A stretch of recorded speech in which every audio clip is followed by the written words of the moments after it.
Welcome to the Bookies Plus weekly betting show where you'll get free NFL picks for week 8 from our gambling experts. Now, remember, you can find free picks at bookies.com/picks. Again, bookmark bookies.com/picks. Not just NFL free picks. We got you covered on just about any sport you want to wager on. And don't forget, we're always back on Thursdays for a new edition of the show. We have picks this week from Bill Speros, the senior betting analyst from bookies.com. Adam, the ATM Thompson, one of the nation's premier handicapper, always coming in at 60+% in his picks over the years. Nick the Whalen, NBA, NFL, RotoWire, VSiN, DraftKings, and I am Jim Coventry. And we have some fighting today because we have some analysts arguing over picks, and we're getting right into it right now. Bill Speros is going to take the Steelers side. Nick Whalen is going to take the Packers side of the Rogers Bowl. Aaron Rodgers. Oh, sure. Yeah, I've been away for a couple of weeks, so I'm a little rusty. I've got oil. It's good. Aaron Rodgers is facing his old team. It's always an issue with him, whether or not he's going to show up, whether or not he even cares. I think he cares this week. He's got a home game on a Sunday night. Steelers. They're going to win the AFC North, by default, given the weakness in that division. This is the type of game where, A-Rod shows up. He gets the job done. It's not going to be pretty. Nothing the Steelers are doing this year is pretty. Probably say the same thing for the Packers. But I just think that, this is the kind of game that the Steelers are going to be up for. They kind of have a mini, they're coming off the mini bye into a Sunday night. It's a good setup for them. And they're getting points at home. So there's always that. Exactly. Hey, and maybe they'll throw 17 passes to their tight ends again like they did last week. Nick Whalen hit the other side of this game. Look, I get there's an obvious narrative here. Aaron Rodgers, to his credit, I think has done all he can to dispel that. I don't think there's maybe as much hatred harbored at the Packers organization or Jordan Love as people would like to think. More than anything, though, I look at this from a football perspective, and I look at a Steelers defense that is just not very good. It's not very good, guys. 25th in the NFL in EPA per play so far this season. We obviously saw that defense struggle to an extreme degree last week against Joe Flacco. And it's one thing to get diced up by Flacco and Jamar Chase. That could happen to any defense. What really alarmed me is that the Cincinnati Bengals, who have been the worst running team in the NFL by a mile, were able to rip off like 10 yards per carry on that Steelers defense with Chase Brown. Chase Brown has done nothing this year. Cincinnati gets no push on that offensive line. And it wasn't just Flacco. It was that running game that helped them win that game on Thursday night. I know Mike Tomlin is an underdog. Steelers at home. They're on long rest. There are certainly some trends that would push you toward the Steelers here. The Packers, by the way, have not won in Pittsburgh since 1970. They've only played 6 times in Pittsburgh in the last 55 years, which is maybe an even crazier number. But I think the Packers are a better team. I think the Packers are getting healthier. Good chance Christian Watson is out there. Devontae Wyatt should be back this week. I think that's been the big difference maker. When Devontae Wyatt went out in the second quarter of that Dallas game, that's really when things flipped for this Green Bay defense. Micah Parsons himself said it after that game that not having Wyatt out there matters a ton. I think Green Bay gets after this Steelers defense. I think Aaron Rodgers will find ways to move the ball. I'm not saying this is going to be a blowout, but I think the Packers can ride Josh Jacobs, make the Steelers stop the run. If you have to beat him through the air, you have the quarterback to do it. I think Green Bay wins this game by a touchdown. Adam, you're our resident Green Bay resident. Before you get to your Colts -14, any input on that Steelers-Packers game? No, I think Aaron Rodgers is going to be up for it. He's not going to say, I dislike them or anything like that. Like he will the Jets. He'll say that against the Jets. I think he still wants his name on that Lambeau Field wall when it's all said and done. But yeah, I just not sure of the offense. Rodgers, he's just too conservative. He's not the gunslinger he used to be. He's just kind of a dinker and dunker, and I don't know if he can keep up. So I'd ride Green Bay if I took a side. I'm not taking a side for this one. I think it's going to be a fun game to watch, though. All right, why don't you give us the Colts take on this one? You're laying a lot of lumber here, but it sounds like it's a great bet. I love this one. Yeah, it's -13.5. You can get it at ESPN Bet. It's -14 in a lot of places. It's going to be 14.5, maybe when it's said and done. But look, the Titans, they can't move the ball. They're 31st in rushing. They're 31st in passing. They're dead last in league in scoring. The defense has kept them in games at times, but Jeffrey Simmons is out. Snead's out too. Yeah, Pro Football Focus has Simmons as the #1 pass rusher in the NFL so far this year. He's out. They have nothing left. Calvin Ridley's not going to play either. Indy already hammered these guys 41-20 in Nashville earlier this year. I think they're still playing at an extremely high level. I think this is another 41 to about 13 type of game, especially on the turf. You got the #1 rusher in the league right now against one of the bottom rushing defenses in the NFL. So, this is a big number, but the Colts are beating these teams, are beating bad teams by big numbers, and they just beat the Chargers, who aren't a bad team, by a similar number. So, Indy -13.5, -14. I'll take either one.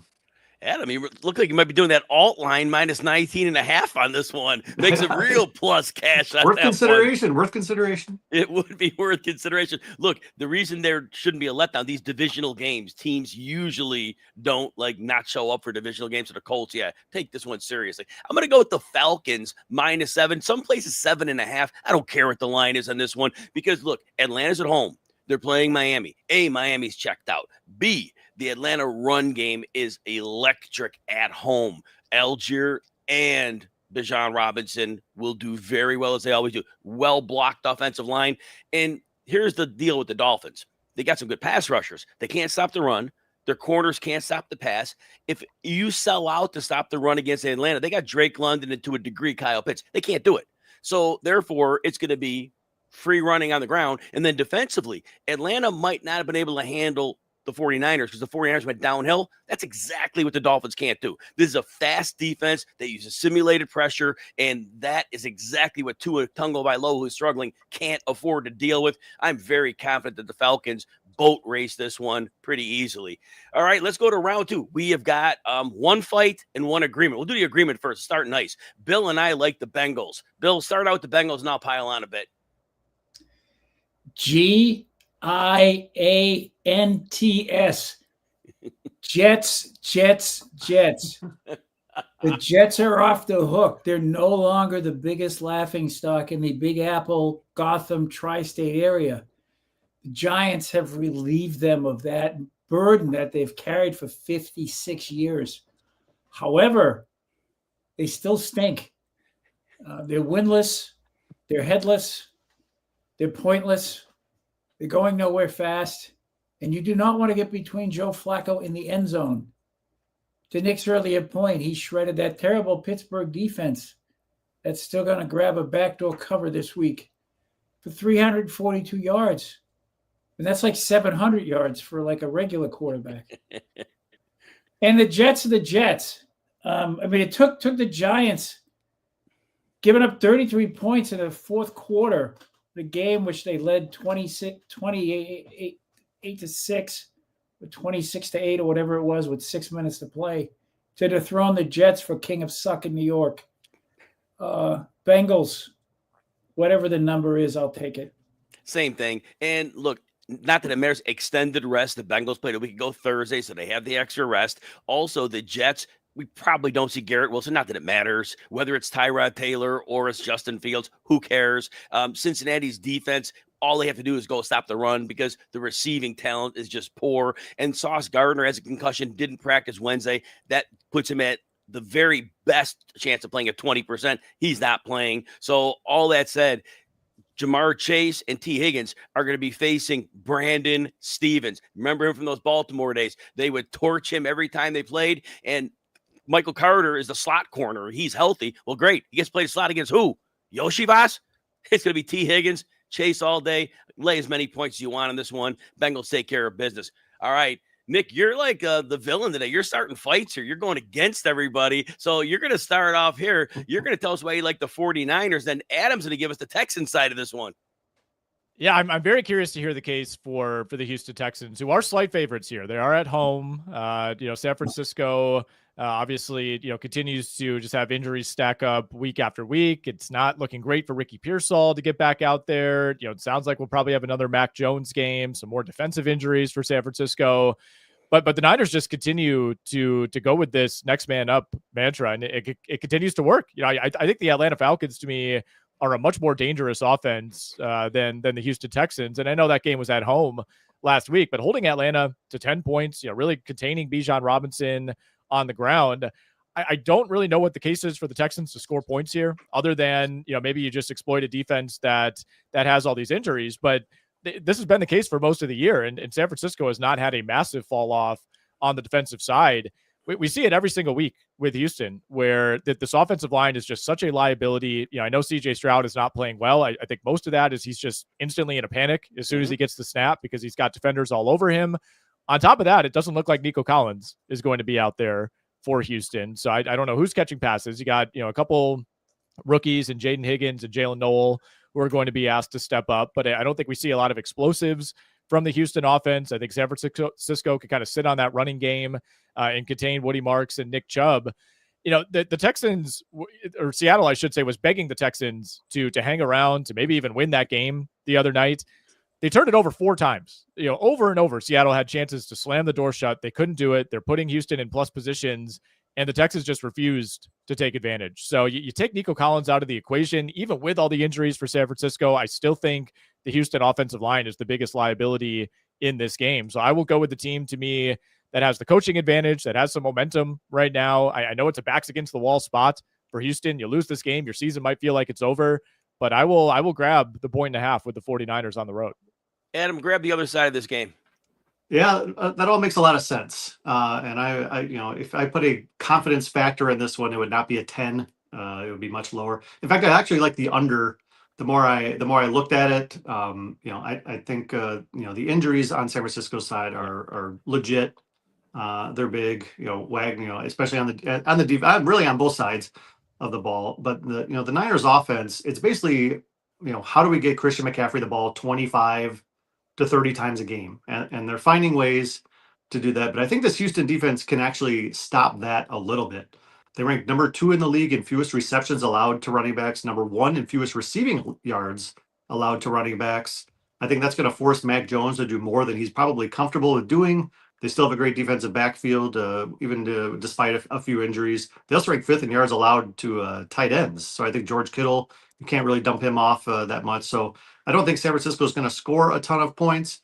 And I'm going to point to my friends at the Action Network who found some fantastic anti-49ers stats here. Since facing teams that are allowing 17 or fewer points per game, Kyle Shanahan's 1-8 against the spread against those top tier defenses.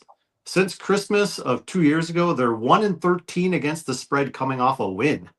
So they do not steamroll, use momentum to go into those next games as much as some other teams. But how is Houston going to score? That's a good question. They haven't shown really much of anything offensively, which is why I kind of like the under more than Houston now at this point. 41.5 is a pretty high number when you consider that neither of these teams really have that many edges on the offensive side. All right, round 3. We're going to start out with Bill and then Nick on the Cowboys, and then Adam's going to go to the other side of the game with the Broncos. Bill, start us off with the Dallas Cowboys. Well, first of all, I want to say, how about them Broncos? Big win last week. Hell of a comeback. Hell of a comeback against the Big Blue New York Jets. I think that's one reason why I like Dallas this week. Dallas can score. They can move the ball. And the Broncos gave up 32 points to the Giants. They won that game, but they shouldn't have won it. They almost lost to the Giants at home. Cowboys are infinitely better. Cowboys are not going to blow a 26-8 lead in this game. I just like the fact that Dallas can score. Denver's defense is not what it used to be. And Dallas is kind of on a right trajectory right now. Could give Philly a run for its money in the division if they stay healthy. And I just like this game. I like them on the road. I like them getting points. Go ahead and pile on to this one. Nick, same side. Yeah, this is a game where, I think you have a really good offense going up against a really good defense on paper. And I do think the Denver defense is elite, but we've seen some cracks in that defense. I think a lot of the overall numbers are, being weighted a little bit by some of the bad teams that they face. Like they completely shut down Tennessee, completely shut down the New York Jets 2 weeks ago, like to the degree that, those numbers are a little bit juiced. Those teams had nothing offensively, but Indianapolis put up 473 yards of offense on this defense. The Chargers went for almost 400. New York last week went for 387. And on the other side, I just don't know which version of the Broncos we're ever going to get, right? It's just 2 weeks in a row now where the offense is basically no-showed. And yeah, they put up 295 yards in the fourth quarter, 33 points, whatever, but did nothing through the first 3 quarters. And, it feels like there's kind of a play calling crisis for the Broncos. They're throwing all these short passes. They can't get the run game going. In theory, you should be able to do that against Dallas, which has been maybe the worst secondary in the NFL, but that's going to require Bo Nix to throw the ball down the field, which is something that Sean Payton really hasn't asked him to do a whole lot. And look, I look at this Dallas team as a bona fide top 5 offense. I think you have Dak Prescott playing at one of the highest levels in the league. You have 2 top flight receivers now in CeeDee Lamb and George Pickens. And most importantly, you actually have a running game, a reliable running game for the Dallas Cowboys, which has not been the case these last couple of seasons. So, I think if you're Denver, yeah, maybe you sell out against CeeDee Lamb and George Pickens, but then that opens things up for Javonte Williams. If you worry too much about the run game, both of those receivers can hurt you. Denver's dead last in the NFL, guys, in average depth of target allowed. This is a defense that gives up big plays.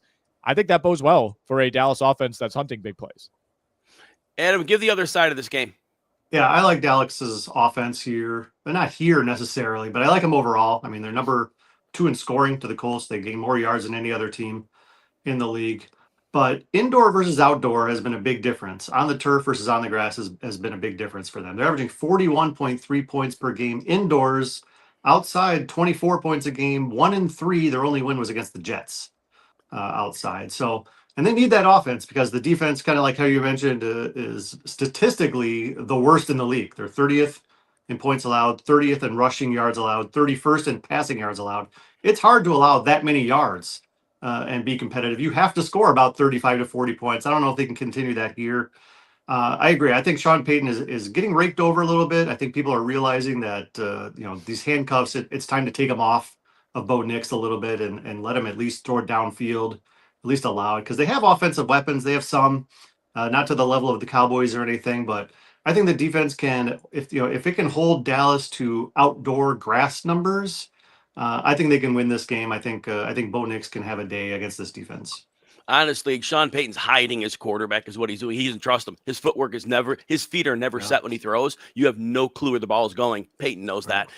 Payton's best path, get the ball in J.K. Dobbins' belly, because there's a run defense that's worse than Miami's, and it's Dallas's. But I don't know if he'll do it. We'll see what he does. Anyway, that's my 2 cents on it. For my last pick, Buffalo Bills -7, and it's really, really hard to think about laying points with them after that road loss to Atlanta before their bye, but they did have the bye. So they're coming in with extended rest. They're playing Carolina, and you would worry the Bills are going to look ahead to the next week with Kansas City, but because they're coming off that loss, they have to win, because if they drop this game and they drop to Kansas City, say goodbye to the 1 seed unless Indianapolis is able to take it, which Kansas City's playing them too, so lights out there as well. So the Bills have to win this game.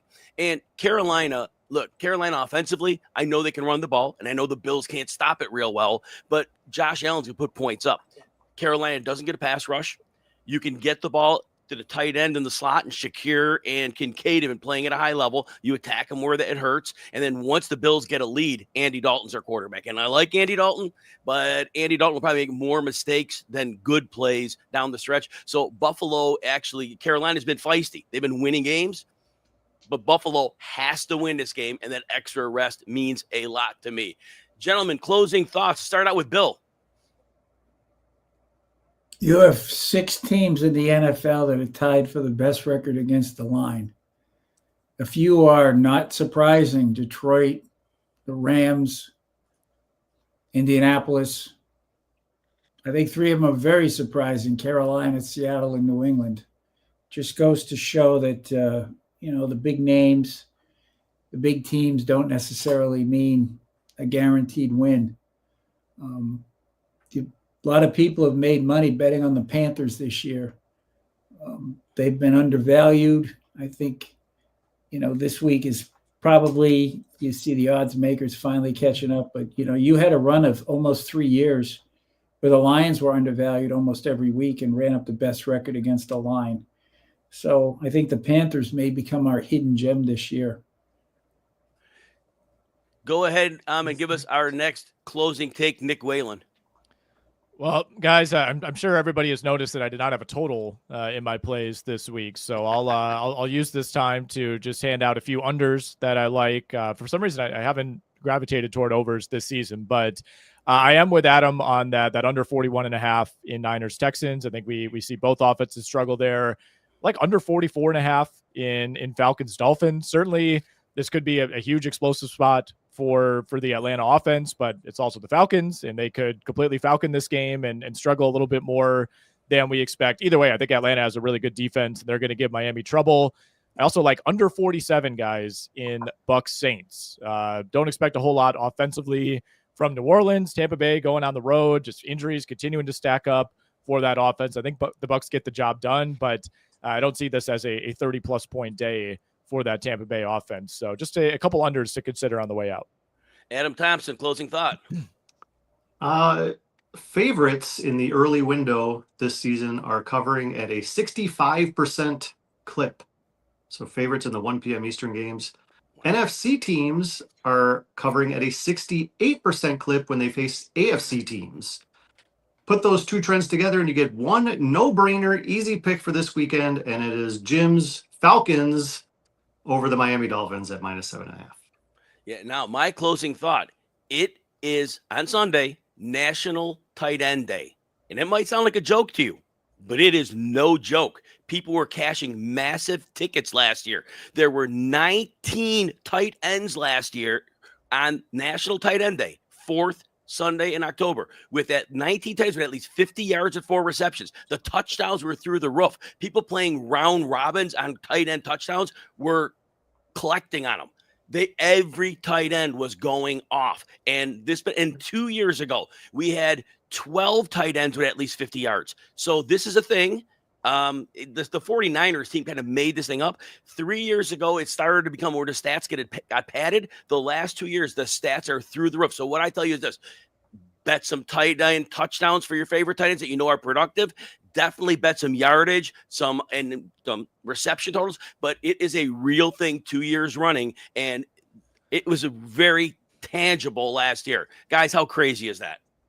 Wild. Fill your utility spots with tight ends too on your fantasy teams, right? That's a great call as well. All right, everybody. This has been the Bookies Plus weekly gambling show. Make sure you bookmark bookies.com/picks so you can check out all of our free picks on all sports all year long. Come back next week for another show. Everybody be profitable in week 8.